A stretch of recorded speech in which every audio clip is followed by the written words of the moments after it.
Buenas tardes a todas y a todas. Bienvenidos y bienvenidas a una de las actividades complementarias que organizamos dentro del Festival Internacional de Cine de Gijón, de SISO. En esta ocasión presentamos el libro Una mirada cinematográfica al consentimiento sexual, de Ana Valero, autora de este maravilloso libro sobre la ética y el derecho.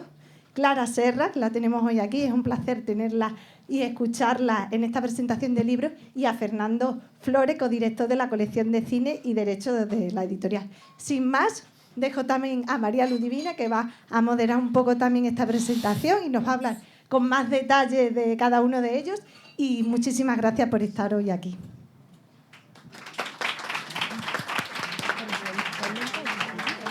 Muchas gracias, Sandra. Bueno, en primer lugar, queremos, y en nombre de las personas que están en la mesa, agradecer a Sandra y a Alejandro, el festival, que nos acogieron desde el primer momento cuando propusimos esta actividad. Para mí es especialmente grata porque se hace en colaboración con MUSOC, que es la muestra de cine social, que se organiza a lo largo de enero en toda Asturias, y son mis compañeros de Acción en Red quienes impulsaron ese grandísimo proyecto, o sea que es fenomenal que sea el marco de esta presentación. Yo me llamo María Valvidares, soy profesora de Derecho Constitucional en la Universidad de Oviedo, compañera de profesión de Ana y de Fernando, y voy a presentarlos muy rápidamente, solo para dar contexto a quiénes son las personas, que a lo mejor las conocéis perfectamente y no es necesario, pero bueno, quiénes son, nada, un minuto de sus trayectorias, que son muy extensas, y si no, nos quedaríamos con eso, y siendo muy interesantes, no es lo más interesante de esta tarde.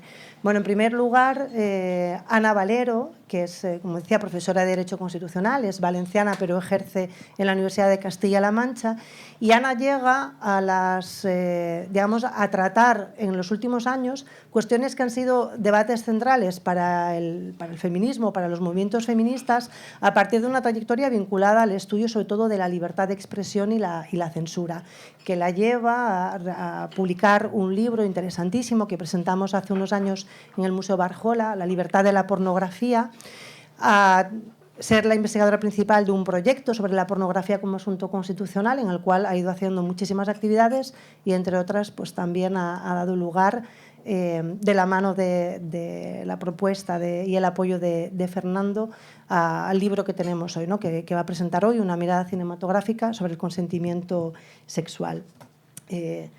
Nos acompaña en la mesa Clara Serra, que prologa este libro, madrileña, filósofa de formación, acaba de completar su tesis doctoral, en una tesis vinculada, o digamos que tiene por objeto estudiar el consentimiento sexual en la teoría feminista contemporánea.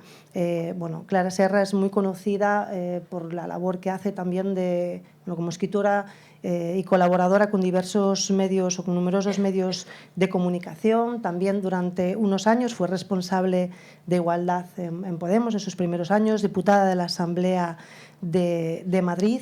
Se ha ocupado en muchas publicaciones sobre el tema que nos ocupa también, específicamente el del consentimiento. Uno de sus últimos libros es El sentido de consentir, publicado el año pasado por Anagrama. Y bueno, esperamos además con mucha gana y mucha curiosidad cuando salga, me imagino, la publicación de la tesis de una forma u otra, para seguir aprendiendo de ella. Y por último, bueno, pues es un placer tener aquí en Gijón, por primera vez, ¿verdad?, a Fernando Flores, que es profesor de Derecho Constitucional. Hasta el año pasado fue director del Instituto de Derechos Humanos de la Universidad de Valencia. Su trayectoria está vinculada al estudio de los derechos humanos, la protección de los derechos de las personas mayores, la participación democrática, partidos políticos. Tiene también ha desarrollado un amplio trabajo profesional en el marco de la administración pública. Mencionaré solo: fuiste director del gabinete del secretario de Estado del Ministerio de Justicia, secretario general técnico del Ministerio de la Presidencia y digamos, estás aquí felizmente porque codiriges esta colección tan interesante que a quienes pertenecemos al ámbito jurídico pues nos acerca el cine y nos ayuda a utilizar el cine también como herramienta para conocer, cuestionar los derechos y profundizar en ellos. Así que, bueno, es un placer. Perdonad si me he extendido, quería solo que supierais también la suerte que tenemos esta tarde de contar con ellos tres, que aprovechéis también. Espero que, aunque seguro que entablarán entre ellos un diálogo muy interesante, nos dejen, aunque sea 10 minutos, para poder dialogar también con las personas a las que agradecemos mucho que hayáis hecho el esfuerzo y que nos acompañéis hoy aquí. Muchísimas gracias.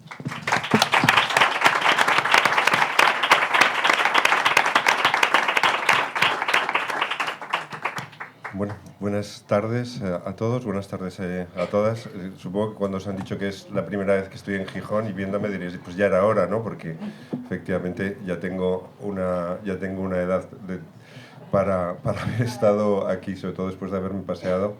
Pues sí, la verdad es que tenía que haber estado hace tiempo. Bueno, en primer lugar, muchísimas gracias a María por la presentación.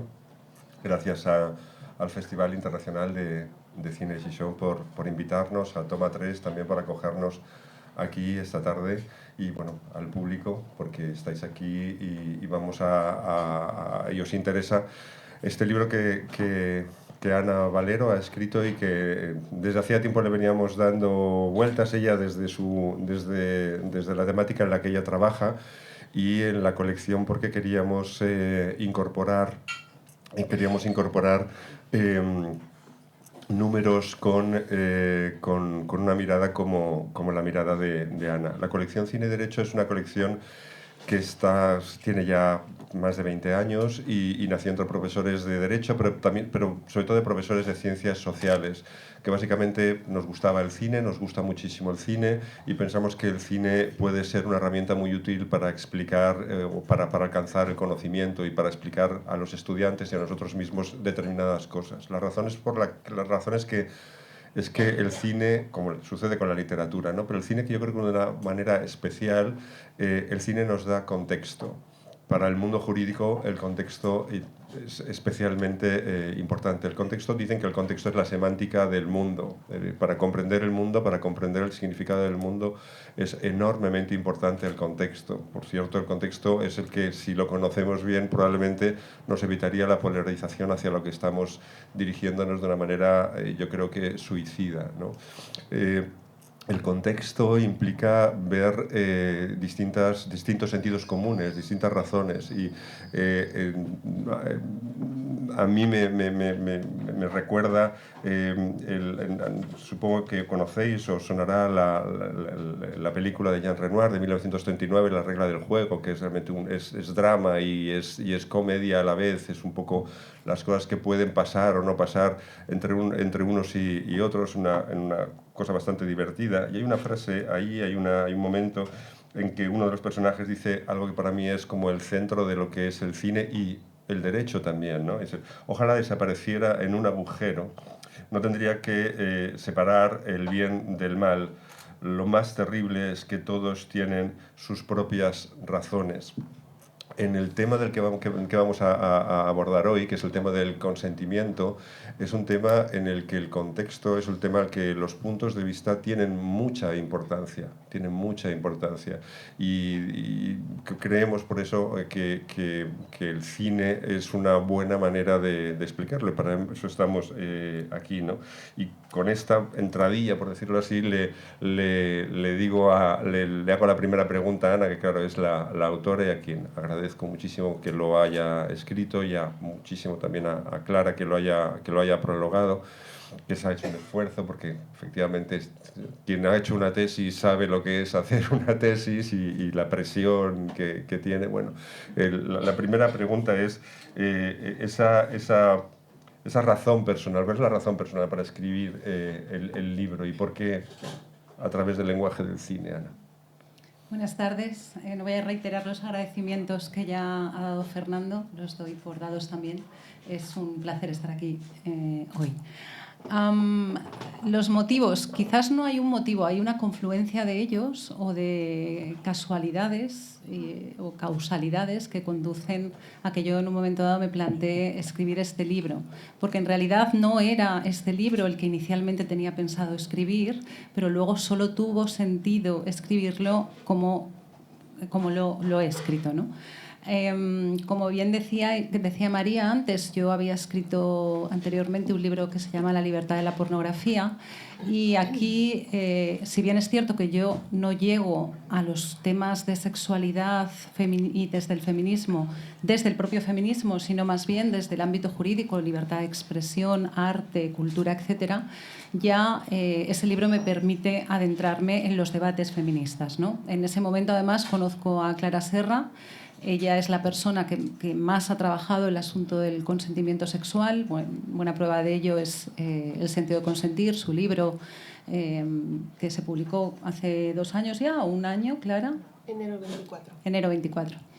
Y bueno, la persona que más ha estado quizás a través de los medios de comunicación planteando determinados interrogantes que, aunque no son nuevos, sí que están en un momento álgido en el debate feminista, pero también en el debate y en la creación cinematográfica, como es el tema del consentimiento sexual, ¿no? Y entonces, una confluencia de todas estas casualidades, de conexiones, de debates, la aprobación de la ley de garantía integral de la libertad sexual y los debates que todo esto genera, junto con el hecho de que yo soy una persona aficionada al cine y comencé a ver cine que estaba directamente relacionada con todos estos asuntos, sobre todo con todas esas miradas, ¿no?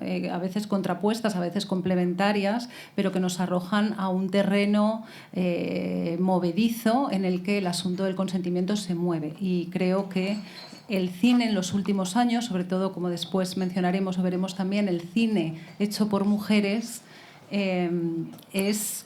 Como es una de las labores del cine, ¿no?, capaz de trasladar o sintetizar o aprender a través de una película la complejidad del propio concepto y del propio del consentimiento sexual. Quizás toda esa confluencia, ¿no?, sería porque en realidad, además, yo lo primero que propuse a la editorial fue a escribir un libro sobre una película concreta, El acusado, de Iván Attal, Les choses humaines, que es una de las películas que trato, pero después, como digo, me fui dando cuenta de que era amplísimo el debate cinematográfico, porque eran amplísimas las miradas de cineastas al respecto con sus distintas propuestas, ¿no?, con sus distintas películas, algunas de las cuales además ahora mencionaremos. ¿Algo que añadir? ¿Yo? Sí. No, ahora sí que va a añadir Clara, porque claro, una de las cosas que precisamente, y sobre todo creo yo, el cine más cercano en el tiempo plantea es lo que tú llamas los terrenos grises del consentimiento, ¿no? Es decir, que el concepto del consentimiento, es decir, el tema, el objeto del que partimos, a lo mejor no está tan claro como parecía, ¿no? Sí, bueno, primero, gracias a todos y a todas por venir, hay muchísima gente. Muchísimas gracias también al festival y, por supuesto, a Ana por invitarme también a colaborar en el libro con el prólogo, a Fernando, a María, es un placer. Y sí, un poco, yo creo que la cosa, ligándolo a lo que ha dicho Ana, es que yo creo que el libro demuestra todo el interés que tiene precisamente mostrar esos terrenos a veces grises o a veces, digamos, donde los límites de las cosas pues son un reto, o sea, suponen un reto a una reflexión que puede parecer a veces, o una conceptualización de las cosas que puede parecer a veces muy sencilla, ¿no?, muy simple. Y yo creo que esto es una de las cosas por las que, por ejemplo, a mí me lleva a escribir el libro de Anagrama, es la idea de que estamos ante un debate muy necesario en la sociedad, ¿no?, y que además ha salido a la sociedad, ha sido un debate donde la sociedad se ha involucrado de una manera impresionante cuando siempre el debate sobre el consentimiento había sido un debate pues muy restringido a ciertos ámbitos, a veces muy cerrados, porque obviamente los juristas han debatido sobre esto, pero los juristas muchas veces pues están en un mundo muy propio. Los filósofos también han debatido sobre el consentimiento, pero los filósofos también están en un mundo muy propio. Y los debates feministas, ahora qué bien que han salido a la sociedad, pero durante mucho tiempo han implicado a las feministas en espacios pues muy desconocidos, ¿no?, para la mayoría de la sociedad. Y sin embargo, en los últimos años ha llegado este debate. Y ha llegado este debate, lo cual es una buenísima noticia, pero sí que es verdad que a veces, yo por eso decía, creo que hay que complejizarlo, porque llegaba también con un mensaje de simplicidad. De simplicidad no me refiero a que el debate estuviera simplificado, sino que se presentaba el tema acompañado de un mensaje de que era una cosa muy simple. Y en realidad, claro, yo vengo de este debate de la teoría feminista y lo que ha ocurrido es que el feminismo siempre que ha tratado el tema del consentimiento, Ana también lo sabe, porque obviamente este debate tiene también que ver con el debate de la pornografía, es todo menos simple. O sea, de hecho, entre las feministas ha sido siempre un debate lleno de aristas, por no decir de hostias como panes entre ellas. O sea, no ha habido acuerdos ni ha estado clarísimo lo que había que pensar sobre el consentimiento ni lo que significaba. Y bueno, una cierta perplejidad, ¿no?, de esta manera de que un debate feminista llegue a la sociedad, pero qué pena que se perdieran las complejidades que el propio feminismo ha planteado con respecto a este tema, ¿no? Entonces, ya que llega a la sociedad, traigámoslo con todas sus matices y sus complejidades, ¿no? Y yo creo, le dije a Ana, ¿no?, que es muy inteligente traerlo a partir del cine, porque yo creo que en el cine no se puede simplificar. O sea, llega con todas sus complejidades. ¿Y a qué me refiero? Me refiero a que yo creo que cuando se ha simplificado mucho este debate, por ejemplo, en el terreno jurídico ha sido esta cosa de ahora vamos a hacer que el delito sexual se mida a partir del consentimiento. Como si decir esta palabra o incluso ponerla en una ley pues fuera a iluminar las cosas, pero cualquier jurista sabe que el consentimiento ha sido ya el principio fundamental para pensar esta cuestión, ¿no? Todo jurista te dirá, bueno, ya obviamente el límite para que algo sea un delito es que no se obligue a otro a hacer algo que no quiere, ¿verdad? Es que no se imponga sobre otro una voluntad contraria, es que las cosas sean voluntarias, es que el sexo sea voluntario. Supongo que nadie negará que este principio lo tenemos que defender todos y todas. Si el consentimiento quiere decir eso, ¿qué duda hay, no? El problema es que a partir de ahí, el paso siguiente es ver qué significa eso de consentir, qué significa dar el consentimiento, cómo se expresa. Y por supuesto, para los juristas o para la gente, sobre todo para quienes tienen que juzgar, cómo se demuestra y cómo se prueba. Es decir, el problema más bien empieza en el ámbito probatorio, no en el ámbito del principio. En el ámbito del principio, los juristas pueden decir, sí, esto ha sido hace tiempo un acuerdo entre todos nosotros. Ahora bien, ¿cómo se sabe si una persona ha consentido? ¿Cómo se expresa que una persona ha consentido? Y aquí es donde empiezan todas las complejidades, que evidentemente empiezan en el caso concreto, no en la regla. La regla está clara. El problema es transportar la regla al caso. Y claro, como el cine no va de reglas, porque en el cine va siempre de un caso concreto, no puede hablar de otra manera el cine, ¿verdad? La filosofía sí, puede decir principios generales. Y los libros de derecho también, pero el cine te tiene que poner delante a un sujeto muy particular, absolutamente particular, frente a otra persona muy particular, y siempre es un caso, nunca es una regla, ¿no? Y por eso yo creo que aquí precisamente empiezan a emerger todas las dudas, todos los problemas, todas las dificultades a las que nos tenemos que enfrentar como sociedad y en realidad a la que quienes juzgan se tienen que enfrentar, porque ese es el trabajo del juez, traspasar la regla al caso particular y medirla ahí, a partir del contexto, como decía Fernando, ¿no? Y yo creo que está muy bien planteado en el libro pues todos esos terrenos grises donde no sabemos ya si las personas estamos entendiendo lo mismo por este concepto, que si lo enunciamos así, yo creo que no hay problema. Pero la cuestión, desde luego, está cuando rascamos un poco más a ver qué significa eso, ¿no? Y sobre todo yo creo que Ana ha planteado muy bien esta cuestión de las incomprensiones, ¿no? Los malos entendidos o, ahora lo veremos, yo creo, vamos a ir entrando en detalle, bueno, las posibles concreciones diferentes de este concepto que empieza a mostrar pues todas sus zonas oscuras, ¿no? Sí, efectivamente. Uno de los temas es el tema de los malentendidos y desde el principio, desde hace años, ya los casos concretos que algunas películas o docuficciones planteaban, mostraban eso de una manera clara, ¿no? Hay uno que está recogido en el libro, que a lo mejor quizá conocéis, yo no lo conocía, lo he visto al leer el libro, que se llama Not a Pretty Picture. Es de College, es de 1976, una especie de documental en el que la directora es ella, que es una mujer que ha sido agredida sexualmente, lleva a una película, una ficción, es una docuficción. Por una parte, está con unos actores reproduciendo o filmando lo que a ella le pasó, ¿no? Ella es la actriz que a su vez también ha sufrido una agresión sexual y que hace de ella en la película, ¿no?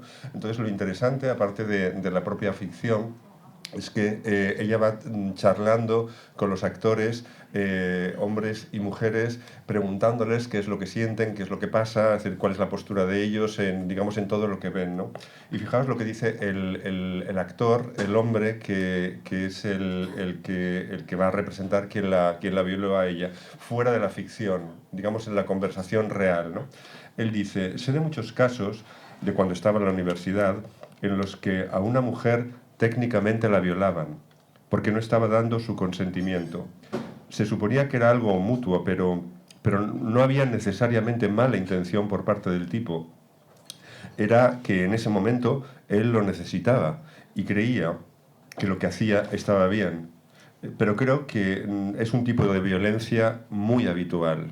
Ella le dice: pero ¿cómo es eso de que lo necesitaba? Y él le contesta: él hace lo que toca, lo que cree que tiene que hacer. ¿Cómo lo ves, Ana? Pues eso. En el libro porque a mí me obsesionaba la idea, realmente yo creo, sí, por eso, porque aparece en el acusado, y a partir de la película del acusado es cuando empiezo yo a obsesionarme con la idea de si es posible que hayan agresiones sexuales involuntarias, es decir, donde el agresor no es consciente, pero no es porque no quiere serlo y de esa manera librarse de una condena penal, ¿no? Sino que honestamente no sabe, no es consciente de que ha cometido una agresión sexual. Entonces, una de las cuestiones que yo me planteo es si los roles tradicionales de género están haciendo mella todavía en esa incomprensión o están explicando esa incomprensión que en el ámbito sexual todavía existe entre hombres y mujeres, ¿no? A estas alturas de la película. Nunca mejor dicho. Y efectivamente, pues empiezo a investigar, hay bastantes estudios sobre el asunto, no jurídicos, por supuesto, más psicológicos, sociológicos, etcétera, que apuntan a que las mujeres a día de hoy, las mujeres jóvenes principalmente, y por supuesto las adolescentes, se pliegan a roles tradicionales de género que creíamos superados, y los hombres igual. Es decir, la idea de que el hombre es el sujeto deseante, es el que propone, es el sujeto activo, y ella es la que siempre tiene que actuar como guardiana, que establece los límites frente a ese deseo incontrolado del hombre, está presente en la mentalidad todavía sobre todo de los sectores poblacionales más jóvenes, ¿no?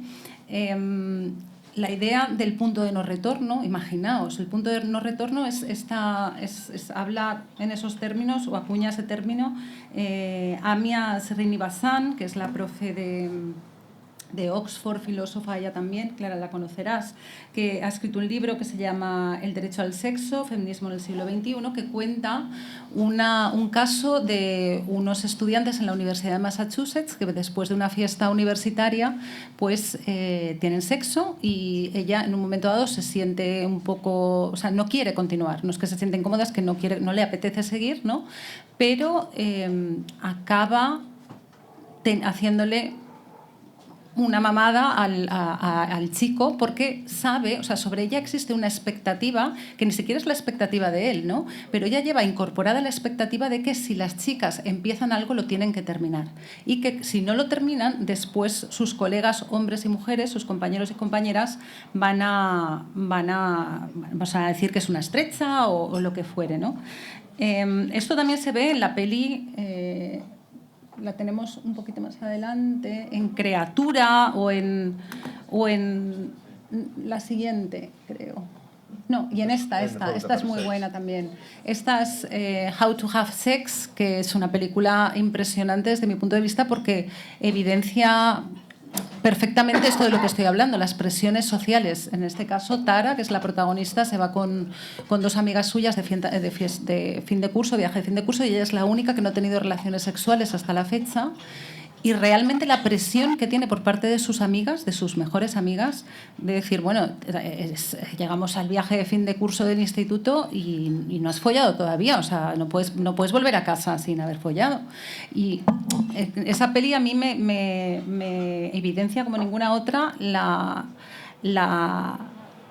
la insuficiencia del concepto de consentimiento afirmativo, el solo sí es sí famoso que está plasmado en la ley de libertad sexual, ¿no? Porque el chico le dice hasta en 2 ocasiones, ¿quieres hacerlo? Y ella en 2 ocasiones dice, sí, quiero hacerlo, pero en su rostro se muestra el no clarísimamente. Y bueno, todo lo que sucede después, su malestar, su incapacidad para contarles a sus amigas lo que ha pasado, no sabe muy bien lo que ha pasado, pero sabe que se siente incómoda, en fin. Creo que es una de las películas que también, sobre todo, plasma esta idea evidencia esta idea de que con una sola frase no se puede distinguir entre lo que es violencia y lo que es sexo simplemente. Luego, pues hay otras películas, si volvemos atrás, está la imagen del acusado, que es la que os decía que en principio fue la que me despertó esa idea de, oye, ¿es posible que alguien haya cometido una agresión sexual sin saberlo? Porque aquí, en realidad, este chico y esta chica, el director es el franco-israelí Iván Attal, que está casado con Charlotte Gainsbourg, y este es el hijo de ambos, biológico también, creo que se llama Iván. Y en la película él representa el hijo biológico es el hijo en la ficción, y también es el hijo biológico de Charlotte Gainsbourg, que ella representa a una feminista convencida, que ha escrito muchos libros sobre feminismo, etcétera, etcétera, y que un día ella es la hijastra es la hija de su actual pareja, y es Claire, el personaje, la que incita a su hijo a que la saque a una fiesta, ¿no? Y en esta fiesta, pues, en fin, sucede que los dos acaban en una especie de cabaña al margen de la fiesta y tal. No se ve lo que sucede dentro, pero al día siguiente ella pone una denuncia por violación. Esto a mí me lleva a otra película que está atrás, que es... No, más atrás, que es el efecto, es Rashomon de Kurosawa, ¿no? Y la vinculo con el acusado porque en el acusado nunca hay una escena en la que se vea lo que sucede dentro de la cabaña. Los actos que suceden allí son los que llevan a la protagonista al día siguiente a denunciar a su compañero de noche por violación, ¿no? Entonces hay una frase en esa película del abogado de él, porque después la segunda parte de la película es el juicio por violación hacia este chico, que dice que desde mi punto de vista plasma muy bien aquello de lo que estamos hablando, ¿no? La distinta percepción que de determinados hechos tiene cada una de las personas implicadas. Y dice algo así como, aquí no hay 2 verdades, aquí no hay una verdad, sino dos verdades, dos maneras de entender un mismo hecho. Y quizás la película, la obra maestra que mejor ha representado esta idea de la subjetividad, ¿no? Y cómo la subjetividad condiciona la verdad subjetiva de cada cual, es la obra maestra de Kurosawa, el efecto Rashomon, que además tiene una violación en la misma película. Entonces, creo que, bueno, como es evidente, el cine va mostrando todos esos terrenos grises de los que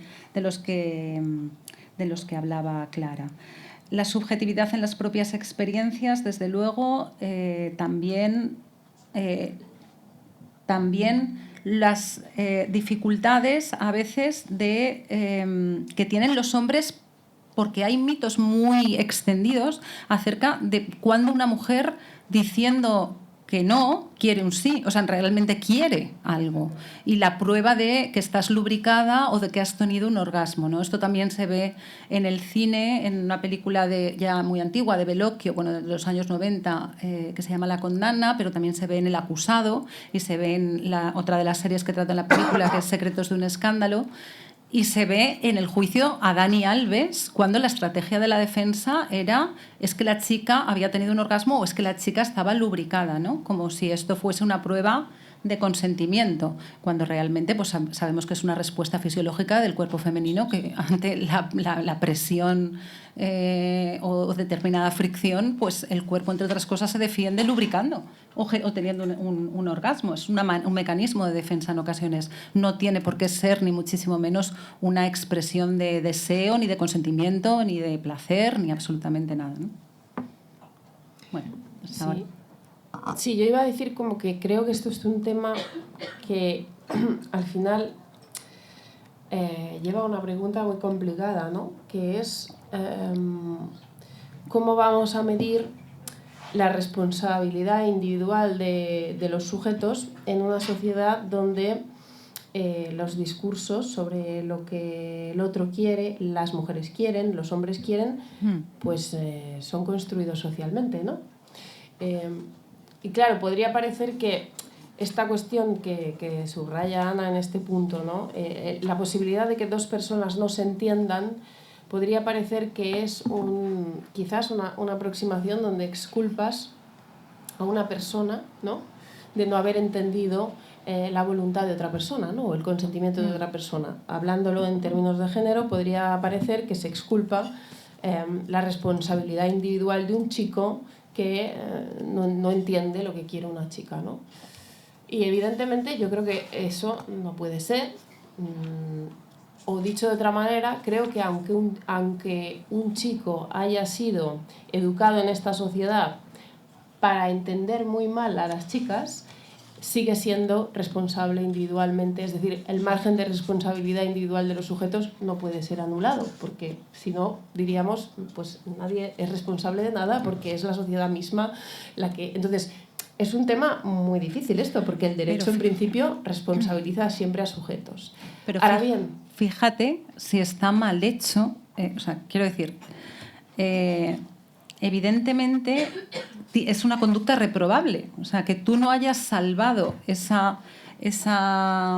error a través de la comprobación es una conducta reprobable, pero no está en la Ley de Garantía Integral de la Libertad Sexual o eres culpable de haber cometido una agresión o te vas libre, pero no hay un tipo imprudente, lo que se llama desde el derecho penal un tipo imprudente, es decir, que pudiese sancionar con una pena inferior a la aparejada a la agresión sexual, esa conducta imprudente que, como tú señalas, es reprobable y no está en la ley. Sí. Es decir, aquí este planteamiento de que todo es blanco o es negro y que con el sí, consentimiento afirmativo, nos salvamos, podemos disociar entre lo que es meramente sexo y lo que es violencia, lo que es agresión sexual, deja de lado hasta esta posibilidad. O sea, es tan ajena a la ley a todos estos matices de los que estamos hablando y toda esta incomunicación que existe en la realidad, que deja fuera la posibilidad de introducir la imprudencia como en el tipo, ¿no? El tipo penal.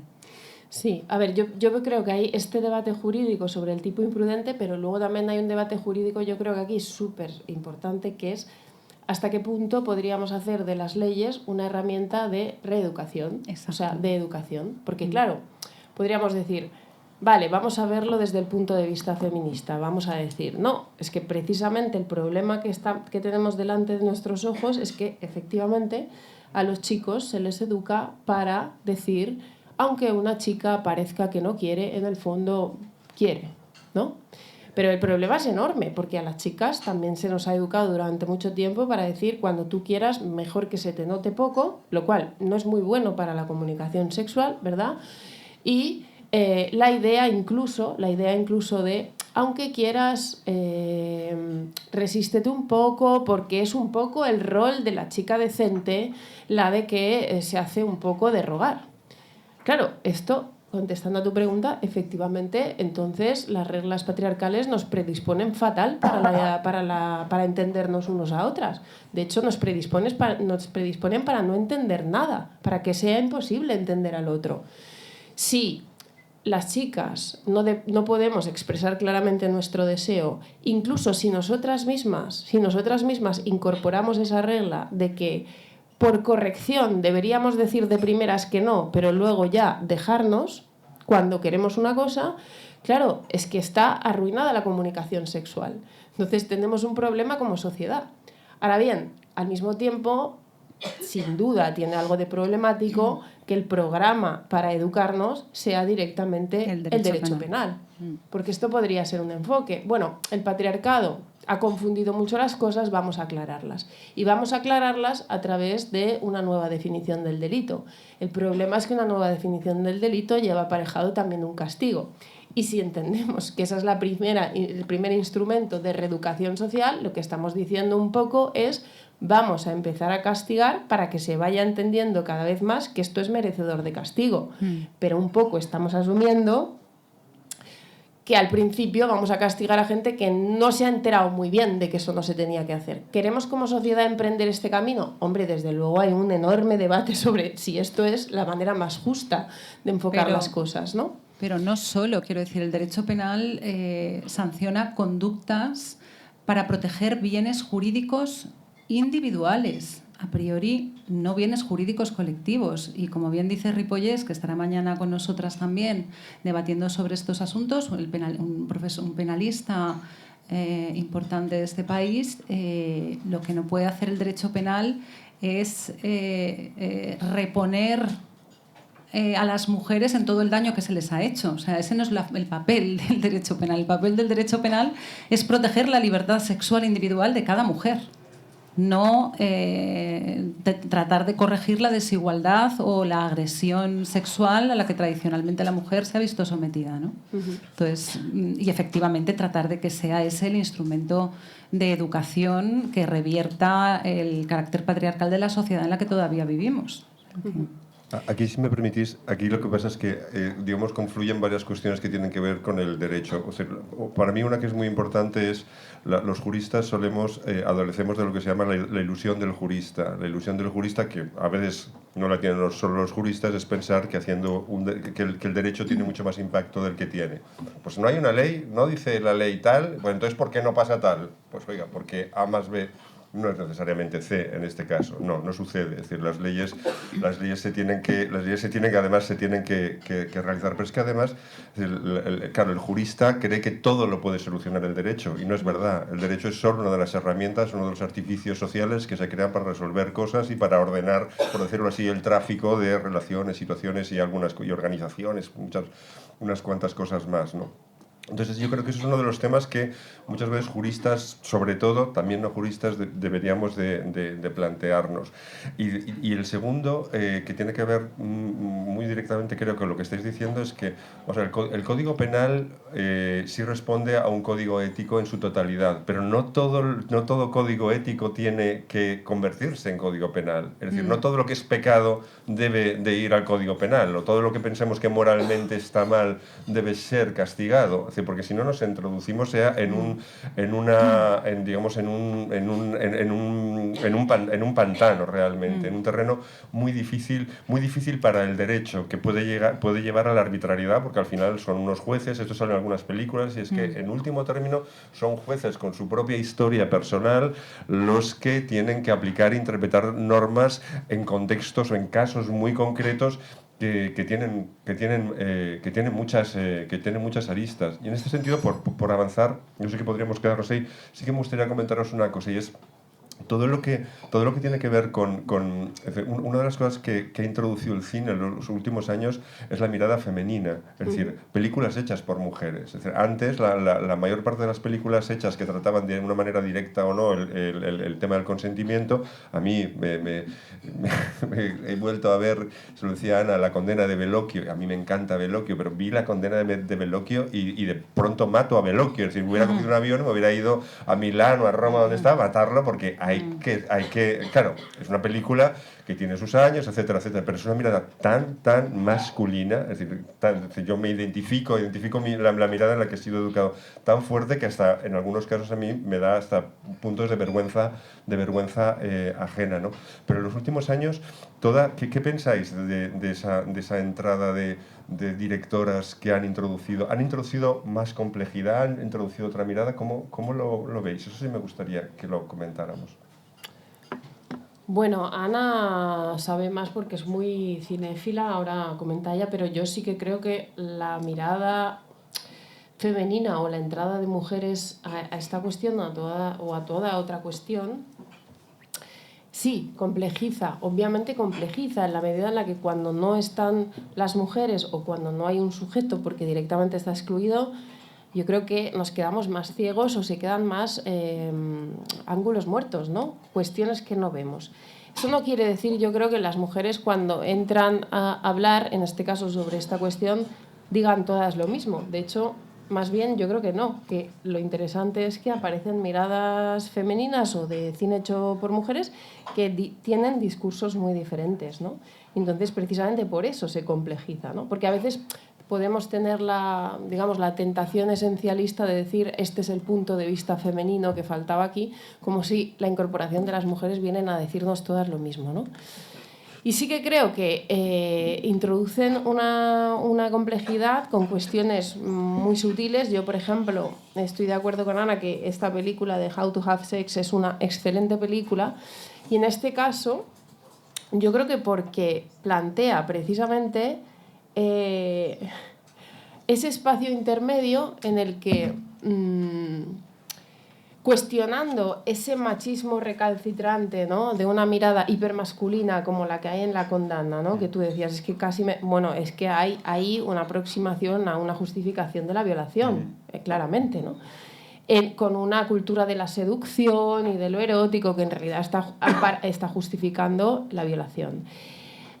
Y a mí lo que me parece interesante de algunas de estas nuevas propuestas es que me parece que precisamente, porque lo acabas de señalar este problema, abren un espacio para la ética, para preguntas éticas, para una reflexión ética sobre la sexualidad. Porque esa película, que lo comentaba Ana, efectivamente hace una crítica también a la pretensión de que el derecho o estas nuevas maneras de entender el consentimiento como consentimiento afirmativo o incluso verbal resuelvan el problema. Esa película, How to Have Sex, te plantea precisamente una sociedad donde las chicas jóvenes siguen estando llenas de imperativos de género, totalmente, y al mismo tiempo donde las soluciones de vía rápida, como protocolizar una forma de dar el consentimiento por la vía sexual, no nos resuelve el problema. Y sin embargo, sigue existiendo un problema.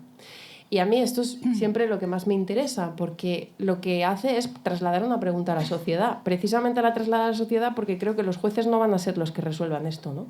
Entonces ella dice, creo que esa película dice, igual en sentido jurídico esto no es una violación, igual jurídicamente no puede ser pensada así, y sin embargo tenemos un problema ético, porque desde luego aquí hay un problema, porque esta chica ha hecho algo que no quería hacer. Y además es un problema político, porque no es porque le pase a ella, es porque vivimos en una sociedad en la que efectivamente a las chicas se les dice, pues tú si has dicho que sí o te has ido con un chico ahí, ahora no te vayas a retirar. Esto yo creo que lo hemos vivido casi todas nosotras. Yo recuerdo en mi adolescencia sentir que yo no tenía derecho a decir que no. Que yo, bueno, y que probablemente si lo hacía me encontraba una furia al otro lado. Y muchas veces ha sido así. Un chico sentí ofendido en su pura esencia porque hayas salido un día con él y al día siguiente ya no quieres volver a salir con él. Este miedo a decepcionar las expectativas evidentemente sigue existiendo. Y la pregunta para mí es, si parte de este problema lo resuelve el derecho, pero parte no lo resuelve el derecho, ¿dónde está? ¿Cómo lo resolvemos? O sea, en realidad me parece una pregunta sobre cuál es el papel de la ética en nuestra sociedad, porque parece que existe el derecho y las leyes y luego un montón de individuos desconectados haciendo lo que nuestro fuero interno, nuestra libertad individual nos permite hacer, pero como si no existiera ya una especie de ética colectiva. O sea, ¿dónde está ese lugar en el que decimos esto está bien y esto está mal? Por mucho que no sea un delito, esto está bien, esto está mal y esto hay que gestionarlo como sociedad. Y creo que vivimos en sociedades donde por eso precisamente se traslada al derecho penal un montón de expectativas y de promesas de solución, que muchas veces algunos jueces, algunos juristas dicen, creen que lo van a solucionar. También hay muchos juristas que dicen, oye, por favor, que la sociedad nos deje de dar a nosotros la tarea de resolver el mundo y todos los problemas del mundo porque nosotros no podemos, ¿no? Pero me parece que esta cuestión del consentimiento nos traslada una pregunta. ¿Hay algún espacio donde nosotros construyamos una norma compartida acerca de las cosas que no debemos hacer y que sí debemos hacer y que, por tanto, es una cuestión moral y es una cuestión ética, por mucho que no sea una cuestión delictiva? ¿Cómo lo construimos entre todos, no? Vale. Sí, yo a la pregunta de qué aportan estas nuevas creaciones audiovisuales hechas por mujeres, diría que una mirada que complejiza el asunto. Quiero decir, tradicionalmente las películas sobre violaciones hechas por hombres, pues el violador es un agresor que emplea la violencia y la fuerza contra la mujer, que es siempre víctima de la violación, ¿no? Estas nuevas miradas femeninas no colocan a la mujer en la condición de víctima. Además de que el agresor normalmente no es ya ese hombre encapuchado que entra, desconocido, que entra y usa la violencia para agredir sexualmente, para conseguir lo que quiere en ese sentido. Ahora más bien el agresor pues es eso, tu colega de universidad o un vecino o incluso, como estamos viendo también en algunas películas que ahora mencionaremos, pues el marido de tu madre o tu propio padre en ocasiones, ¿no? Pero sobre todo no aparecemos las mujeres siempre en esa condición de víctimas que tradicionalmente el cine sobre violencia sexual es el que nos dejaba, ¿no? Hay dos cosas, claro. Hay un tema que cuando Clara estaba comentando me llevaba a ese momento tan tremendo en algunas personas que se dedican a la política y cuando los han pillado o están cerca de la política, cuando ya los han pillado del todo, dicen, bueno, pero no es ilegal. Es decir, yo puedo sacar una comisión de 300.000 euros en una tal y cual, pero no es ilegal. Es decir, y pasa. Y pasa, es decir, pasa en el sentido de que esas personas siguen siendo después, van a ser entrevistadas, van a ir a los platós, van a ir a los sitios.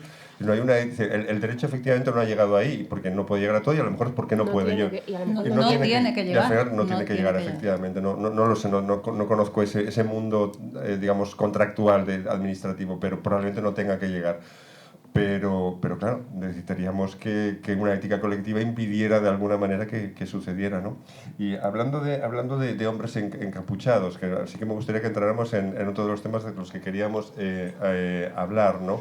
Y es el tema del deseo, el tema de la voluntad y el tema del consentimiento, ¿no? Porque en el caso, por ejemplo, yo creo que es en él, la película de Verhoeven, reciente, 2016, parte de una violación, parte de un encapuchado que entra y viola a una mujer, pero que después ella retrocede, por decirlo así, sobre sus pasos, o vuelve sobre sus pasos para volver a tener relaciones con él, ¿no?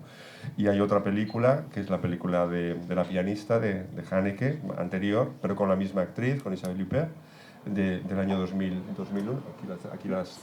Creo que esta es la pianista, ¿no? No, es la pianista y él. Y esta es él. Claro. Hablemos de esto. Hablemos del deseo. Sí. A ver, claro, yo creo que ahora, por ejemplo, se escucha mucho más claramente este discurso de si no hay deseo es agresión sexual, ¿no? Yo creo que hay un giro en el propio concepto de consentimiento, porque como decía antes, yo creo que no salimos mucho del entuerto si repetimos la palabra consentimiento. O sea, la cuestión es que podemos estar entendiendo cosas diferentes por esta palabra. Quiero decir, la insatisfacción de las feministas en los años 70 con la palabra consentimiento, o en los años 80, muchas de las insatisfacciones, incluso de feministas con las que no estoy de acuerdo, pero muchas de sus insatisfacciones yo estoy de acuerdo con ellas, cuando dicen, bueno, es que claro, si los jueces llaman consentir a no resistirse hasta la muerte, pues hombre, es que a mí el concepto de consentimiento me sirve lo menos que nada. O sea, me da igual ese concepto, es un concepto enemigo, evidentemente, porque lo que está haciendo es legitimar violaciones.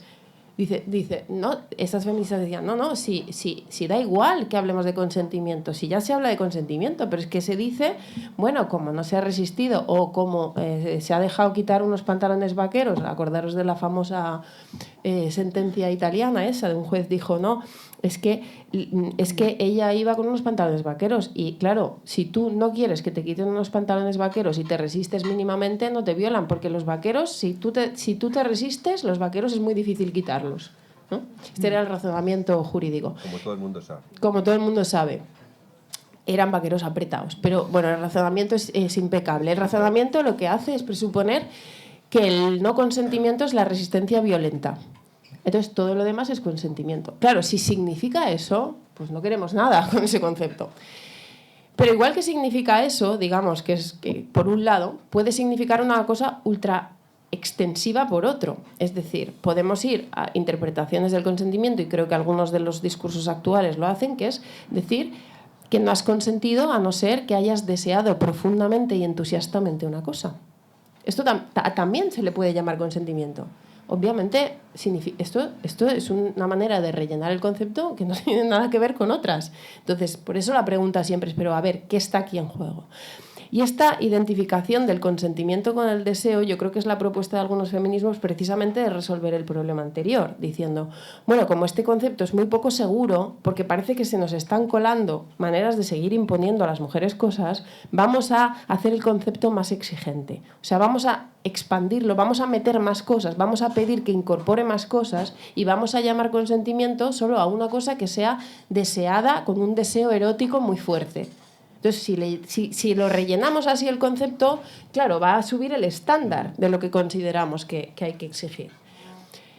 Claro, yo creo que algunas de las películas que comenta Ana, que están produciéndose actualmente, plantean dificultades profundísimas a esa identificación del consentimiento y el deseo, a esa manera de decir, solo vamos a dar por consentimiento válido y verdadero una cosa deseada eróticamente por las mujeres. Antes Ana ponía el ejemplo de lo de la lubricación, que efectivamente ha sido el argumento de los jueces más machistas muchas veces, ha sido precisamente identificar el consentimiento con el deseo. Ha sido decir, no, es que ha habido lubricación, entonces como ha habido deseo erótico, entonces la mujer ha consentido.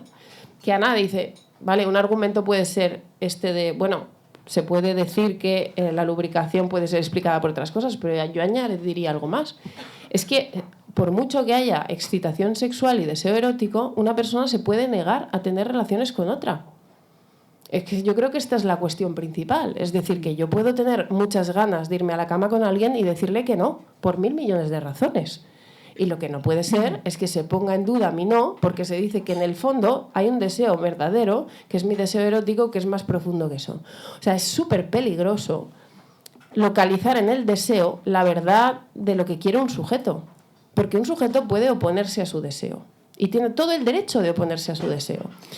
Y porque la voluntad puede ser lo contrario al deseo. Quiero decir, tú, lo que tú como señalas, tú puedes desear profundamente a alguien, pero estar en pareja o estar involucrada emocionalmente con otra persona y decir, pues me voy a casa y no me expongo demasiado a este deseo, porque si no voy a hacer algo que no quiero hacer.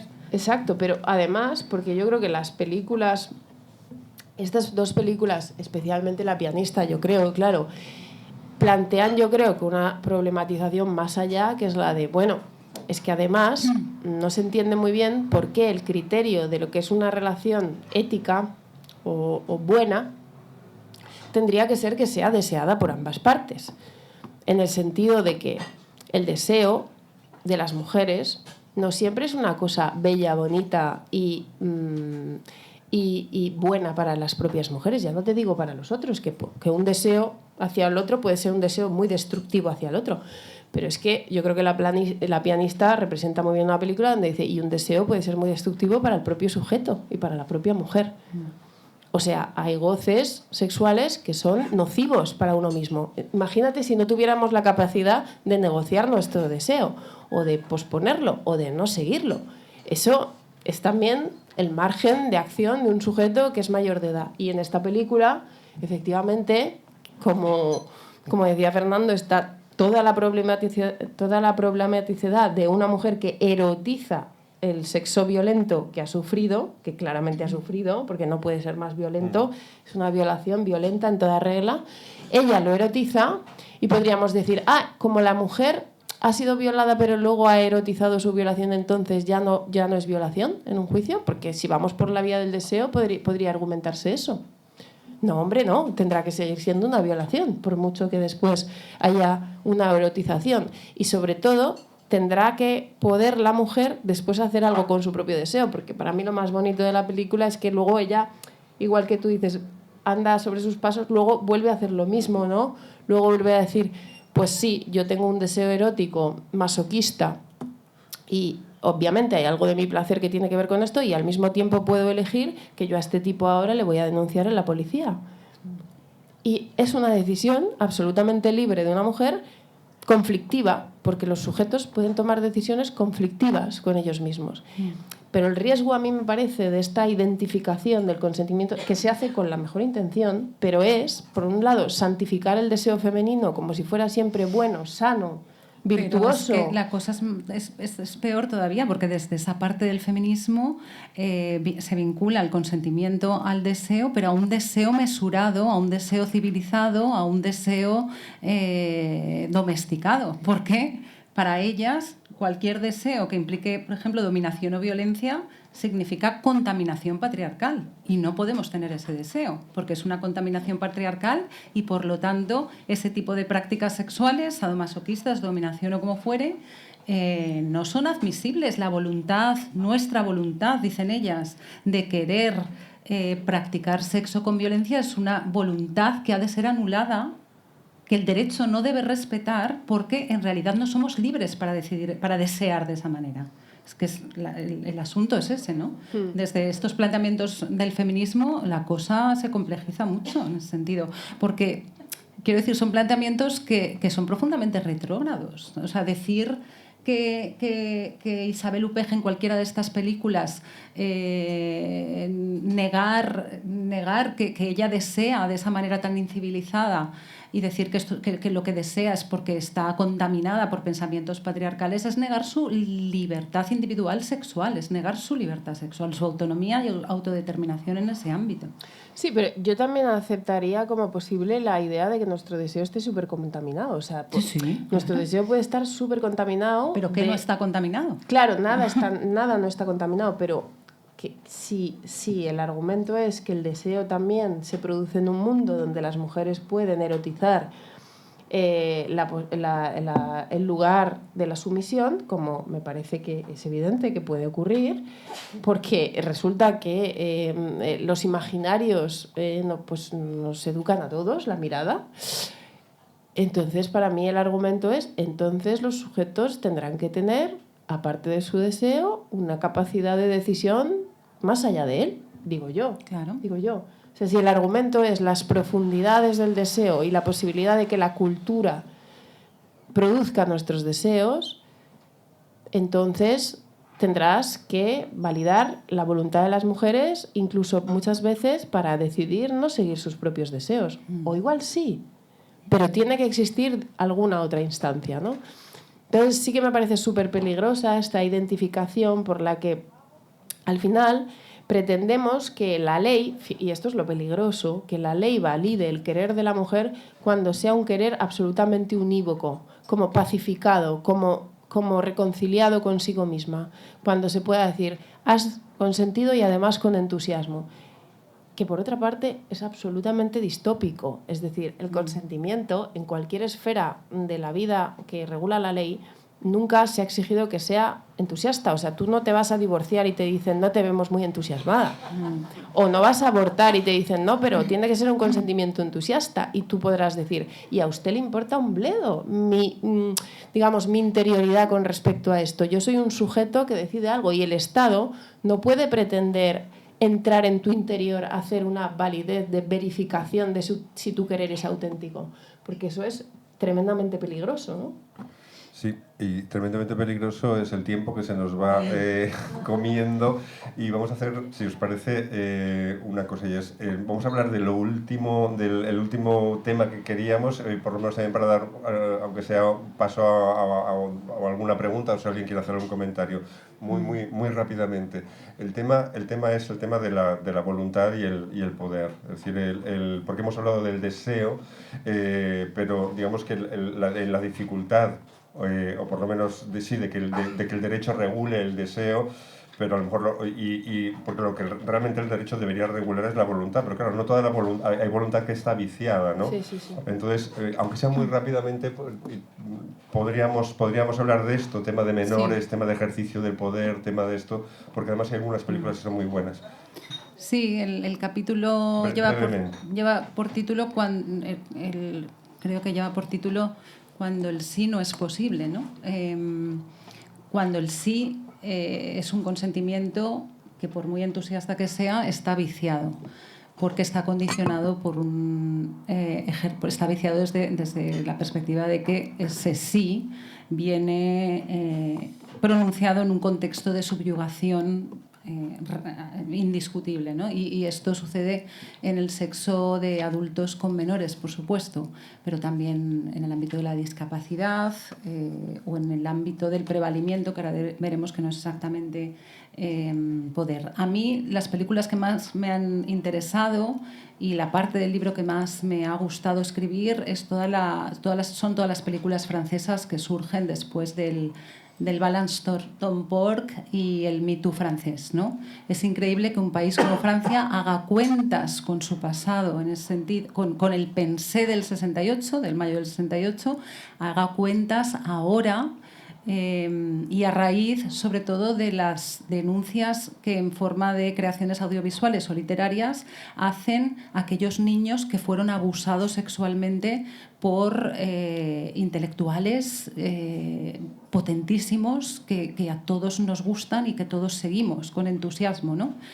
Estoy hablando de Michel Foucault, estoy hablando de Sartre, estoy hablando de Simone de Beauvoir, de Derrida, estoy hablando Camus está fuera, estoy hablando de Jean Genet, estoy hablando de Goytisolo. Toda esta gente está en un contexto intelectual que se rige por el prohibido prohibir, ¿no? Y en el marco de esa revolución sexual cree que no hay límites. En realidad, lo hablaba con Fernando el otro día, era una manera de encubrir o justificar intelectualmente, tratar de darle una densidad intelectual a algo que no era más que llevar a cabo sus propios deseos, ¿no? Perniciosos, en este caso, porque se trataba de abusar sexualmente de menores de edad, pero que defienden con la connivencia de grandes periódicos de izquierda, de Libération, de Le Monde, publican editoriales constantemente en estos años en estos periódicos pidiendo la despenalización de la mayoría de edad sexual y que se produce y que solamente se restaura en el 2021 cuando el Parlamento francés vuelve a establecer que los 15 años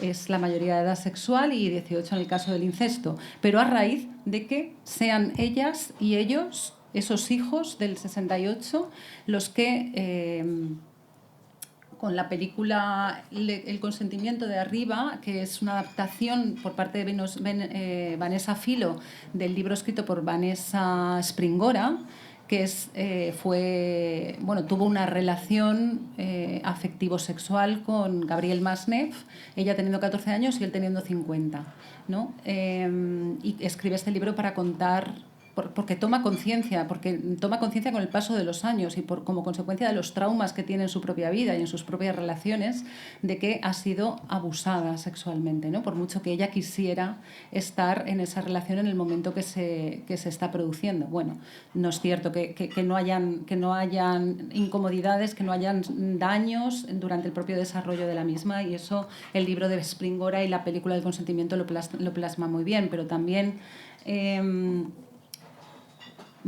pues ya tengo que dejar de hablar. Es que lo digo porque podamos dar un poquito de sí. Si quieres comentar. Termina tú. No, digo que terminéis un poco porque pero las preguntas entran dentro de los 5 minutos o no? Sí. ¿Ah, sí? Pues entonces nos callamos y habláis vosotros, claro. Venga. No, bueno, por no ser tan abruptos, bueno, porque estabas terminando y, bueno, tener en cuenta también en el caso de los menores, y habíamos comentado también el caso, por ejemplo, de Nevenka, sí, como otro caso de poder también, ¿no? Y de prolongación, o el caso de Querer. Y de por qué, sí, y de Querer, de Nevenka, etcétera, pero también de por qué no toda, porque esto Clara lo explica muy bien, por qué no en toda relación de poder existe falta de consentimiento. O sea, no toda relación donde hay una subordinación de cualquier índole, y esto es espeluznante desde mi punto de vista, todo lo que sucede y que llegará aquí, ¿no? En los campus universitarios estadounidenses, donde hay unas reglas unos códigos de conducta que evitan que los profesores tengan ningún tipo de relación con estudiantes, aunque no sean sus propios profesores, etcétera, etcétera, porque claro, esa relación, esa superioridad determina que haya violencia también en esa relación de poder, ¿no? De un superior para con su subordinada. Es entender que en todo contexto desigual ya no existe consentimiento, desde mi punto de vista también es un error, o el gran, como lo dice Butler, el error trágico de McKinnon, ¿no? Trágico, sí. Que mencionas tú en tu libro. Sí, a ver, yo creo que esto va de la mano de lo que decimos de los menores. O sea, yo creo que un riesgo es tratar a los menores como adultos, ¿no? Porque eso ha sido Francia, sí, cuando no ha legislado la edad del consentimiento. Pero claro, el riesgo inverso es tratar a los adultos como menores. Exacto. Entonces, claro, la pregunta es, si no todo desigualdad de poder o contexto de desigualdad implica una falta de consentimiento, porque tenemos que separar ambas cosas, en el menor no se separa. En el menor podemos decir que la desigualdad de poder es tan grande entre un adulto y un menor que lo tenemos que entender como ejercicio de violencia. O sea, no podemos entender que el niño se sobrepone a una relación de desigualdad o a una jerarquía. El problema es que si extendemos ese principio a los adultos y sobre todo a las mujeres adultas, yo creo que infantilizamos a las mujeres, porque decimos, la mujer es una situación insuperable de inferioridad jerárquica y por tanto es un poco un niño. Entonces, claro, si separamos esas dos cosas y no tratamos a las mujeres como adultas, la pregunta es compleja, porque a veces las relaciones de poder invalidan el consentimiento. Yo creo que el prevalimiento va por ahí. Efectivamente, hay discusiones donde sí, un profesor que te va a poner una nota es una relación de poder suficientemente jerárquica y desigual como para que eso se tenga en cuenta, pero no, al mismo tiempo, no toda relación de poder puede ser ipso facto una cosa que cuestiona el consentimiento. Claro, la delimitación de esa delicada línea, que yo creo que Querer trata de eso. Querer te pone ante un caso donde hay tanta desigualdad de poder que efectivamente lo que la serie plantea es, esto es un contexto en el que hay un abuso generalizado, entonces no se puede decir que haya libertad para tener relaciones sexuales. Pero claro, esta discusión tan fina y tan compleja la tenemos que hacer precisamente estando dispuestos a separar el poder de la violencia, ¿no?